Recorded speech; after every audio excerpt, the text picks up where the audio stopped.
Guys প্রথমে এই ভিডিওটা দেখেন, তারপরে আমি কিছু কথা বলতেছি। कहना है सर, जो पूरे असम में उच्छेद का मसला चल रहा है, उसके लिए लोगों को एक टुकड़ा जमीन चाहिए सर। रहने को खाने चाहिए, पीने को पानी चाहिए। उच्छेद हर तरफ हो रहा है और उनको कोई वापस नहीं बिठाया जा रहा है, रिसेटल नहीं किया जा रहा है।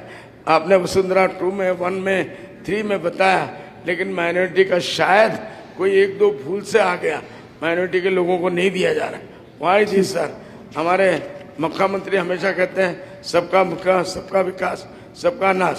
तो ये जो है ये सबका सत्यानाश हो जा रहा है, ऐसा नहीं होना चाहिए प्लीज सर। इसके लिए मैं समझता हूँ ये लोग भी सपोर्ट करेंगे। उच्छेद बंद होना चाहिए, मस्ट स्टॉप उच्छेद प्लीज। ঠিক सर জয়প্রকাশ দাস। এখন ভিডিওটা তো বুঝতে পারলেন। তো এটা হয়েছে আমাদের বদরুদ্দিন আজমল হুজুর, যে নাকি সারা বিশ্ব মুসলমানের জন্য শুভকামনা চাইতেছে, আর আসামের যত মুসলিম ভাই ও বোনের আছে সবার জন্য করতেছে, আপিল জানাইতেছে যাতে উচ্ছেদ বন্ধ হয়। তো ভিডিওটা ভালো লাগে সবাই শেয়ার করে দেন।